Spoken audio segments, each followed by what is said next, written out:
Alhamdulillah,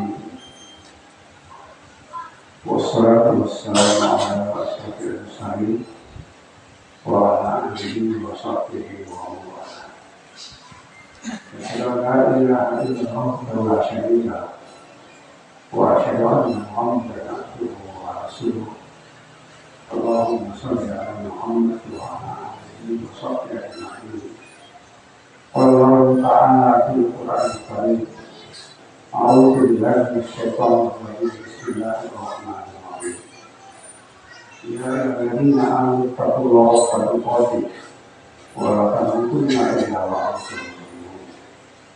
Ya ayyuhalladzina amanu kutiba 'alaikumus shiyam kama kutiba 'alal ladzina min qablikum la'allakum tattaqun. Alladzina yunfiquna fis-sarra'i wad-dharra'i wal-kadhimina al-ghayz wal 'afina 'anil-nas wallahu yuhibbul muhsinin. Subhanallah. Jemaah sekalian, mari kita pertama-tama mengucapkan puji dan syukur kepada Allah Subhanahu wa Ta'ala.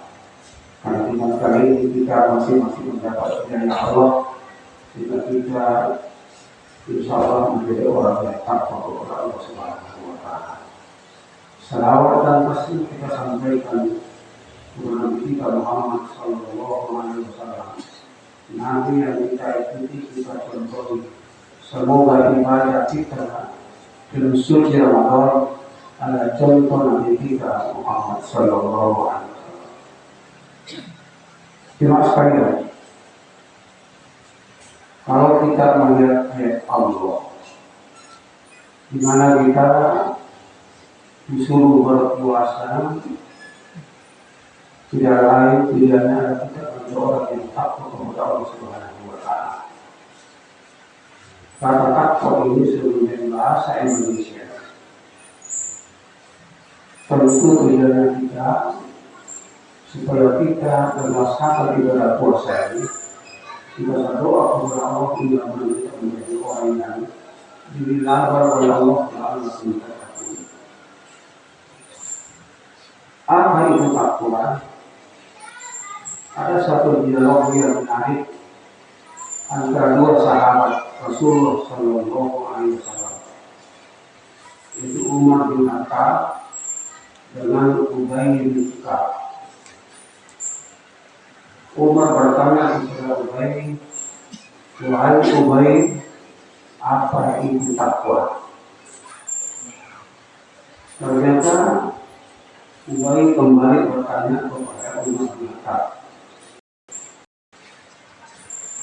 "Wahai Umar, pernahkah kamu melalui jalan yang penuh atau melalui jalan yang berduri?" Kata Umar, "Pernah saya melakukan jalan berduri." Lalu ditanya oleh Ubay bin Ka'ab, "Mana cara melalui itu dari tidak berduri, sedangkan kalau terkena yang saya tentu berhati-hatilah jika kamu tidak terkena berduri."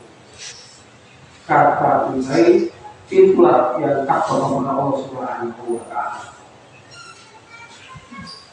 Dari dialog ini kita mengambil satu tujuan bahwa takwa itu adalah orang yang penuh dengan kehati-hatian, sehingga yang akan dilakukan di dalam berpuasa ini insya Allah semua diterima oleh Allah Subhanahu wa Ta'ala. Artinya orang takwa itu segala ucapan perbuatannya dia penuh dengan kehati-hatian, sehingga semuanya diterima oleh Allah Subhanahu wa Ta'ala. Jemaah sekalian, apa ciri orang takwa itu?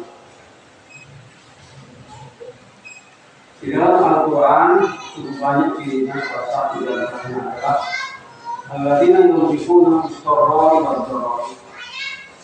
Ciri yang pertama orang takwa ialah menafkahkan atau menginfakkan hartanya pada Allah, baik di waktu senang maupun di waktu susah. Artinya, kalau orang senang atau punya kemampuan lalu berinfak di jalan Allah bukan sesuatu yang sulit. Sebenarnya orang yang tidak punya apa-apa tapi dia menginfakkan di jalan Allah Subhanahu wa Ta'ala, itulah perlu kita motivasi, perlu kita tiru. Orang yang begitu sederhana tapi kalau menginfakkan harta untuk jalan Allah Subhanahu wa Ta'ala. Cuma sekalian, sesungguhnya harta yang kita miliki, kalau kita hadis Rasulullah Shallallahu Alaihi Wasallam, yang pertama apa yang kita sudah pakai, apa yang sudah kita pakai, yang kedua apa yang sudah kita makan, dan apa yang sudah kita infakkan. Nilai yang ketiga akan menjadi bekal yang kekal kepada Allah Subhanahu wa Ta'ala. Bahkan jemaah sekalian, dalam ayat lain dijelaskan dalam surah Al-Baqarah 261, orang yang menginfakkan hartanya Allah Subhanahu wa Ta'ala akan dilipatkan datang pahalanya di sisi Allah Subhanahu wa Ta'ala. Apalagi dalam puasa ini, kata Allah, "Walladzina yunfiquna amwalahum fi sabilillahi kaffatin an batasaba nabiyya fi kulli sumratin min al-haqqah wallahu ya'lamu ma yasha wallahu wasi'un alim." Perumpamaan orang yang membelanjakan hartanya di Allah seperti menanam satu biji lalu mempunyai tumbuh 7 tangkai 100 buah. Allah mengatakan Allah memperkenalkan kepada siapa dikehendaki. Wallahu ya'lamu ma yasha. Allah memperkenalkan kepada siapa dikehendaki, dan Allah Maha luas lagi Maha tahu. Ini ciri yang pertama teman sekalian. Di harta yang kita belanjakan insya Allah menjadi bekal kita dengan Allah Subhanahu wa Ta'ala. Kalau ciri yang kedua, takwa itu kata Allah wal ghafilin labain, orang yang mampu menahan amarah yang marah.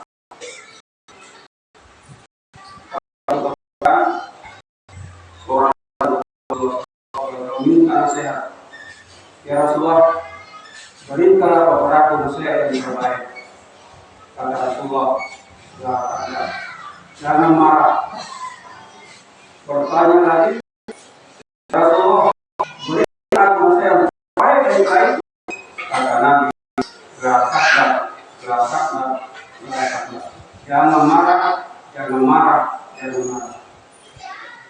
Bahkan jemaah sekalian tentang orang yang jagawan pada masa Rasulullah Shallallahu Alaihi Wasallam, ditanya oleh Rasulullah Shallallahu Alaihi Wasallam, siapa orang yang paling jagoan, yang paling kuat? Para sahabat menjawab, yang kuat adalah orang yang bertinju. Rasulullah Shallallahu Alaihi Wasallam, lain sesuatu walakinnya syariat jumlah nafsu indah badan. Sesungguhnya yang bertinju memberikan amarah cuma sekali. Kalau kita lihat ada satu riwayat yang menarik sekali, ketika Khalifah Ali bin Abi Thalib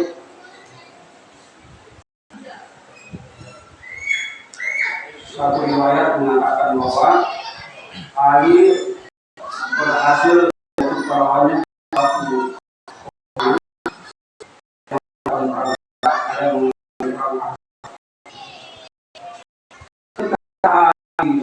menjadikannya lalu tinggal mengenal lehernya, ternyata mustahil melukai lukanya Ali. Lalu mengumpulkannya untuk memenggal lehernya. Lalu tanya Ali, kenapa kamu nggak jadi memenggal lehernya? Saya katakan saya tidak mau membunuh kecuali karena saya ikhlas kepada Allah Subhanahu wa Ta'ala. Saya tidak mau lakukan pembunuhan kalau saya kalau tidak marah, kecuali kalau saya sudah sadar tenang karena Allah Subhanahu wa Ta'ala. Ini menunjukkan bahwa luar biasa marah itu. Maka itu asalnya juga dikatakan sebagai orang yang ciri takwa kepada Allah Subhanahu wa Ta'ala. Cuma sekalian, itu ciri yang kedua. Kemudian ciri yang ketiga kata Allah, walaupun Anda memaafkan kesalahan orang lain. Cuma sekalian, dalam salah satu riwayat ketika Rasulullah Shallallahu Alaihi Wasallam bersama sahabatnya, lalu dia katakan, wahai sahabat sekalian, sebentar lagi akan masuk penghuni surga. Lalu para sahabat menengok ke pintu masuk. Lihatnya orang masuk itu janggut basah, panjang, kemudian memakai baju putih.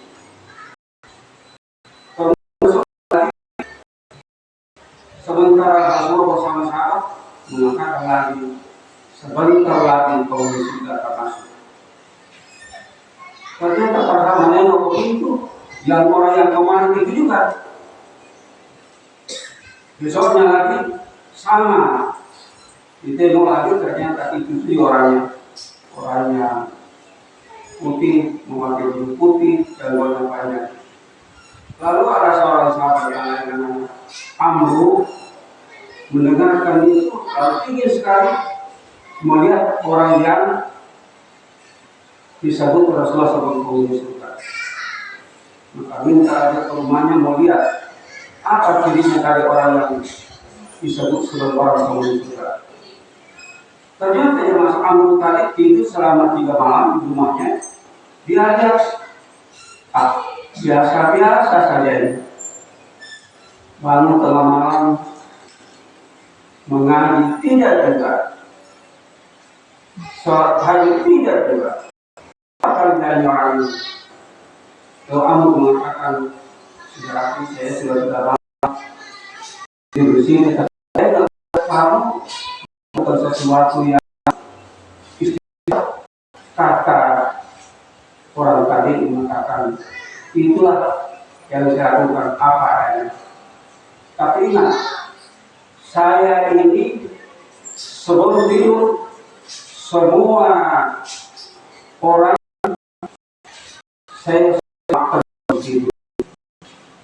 Itu adalah saya malam. Saya semua orang saya merasa ada masalah ini, maka semua yang saya maafkan. Inilah mungkin yang menyiapkan saya disebut sebagai penghuni surga. Itulah teman sekalian. 3 ciri orang yang termasuk orang yang malakum tahu. Teman sekalian, mudah-mudahan apa yang kita kerjakan kita menjadi orang kuat dan Allah Subhanahu wa Ta'ala. Kalau paham, wanafani wa bilakum mati wa bikin ilmu wa qur'an.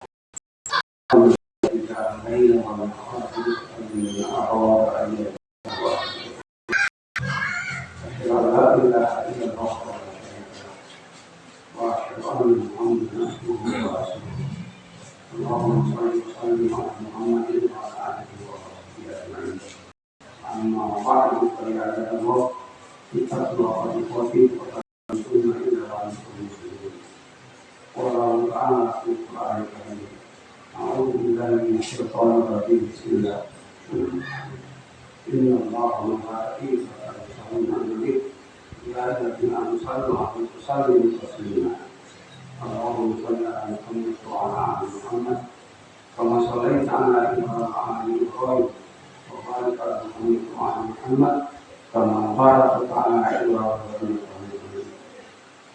اللهم اغفر للمسلمين والمسلمات والمؤمنين والمؤمنات الأحياء منهم والأموات إنك سميع قريب تجيب دعوات يا قاضي الحاجات وفي الآخرة حسنة عذاب النار عباد الله إنما يأمر بالعدل والإحسان والمنكر واتقوا الله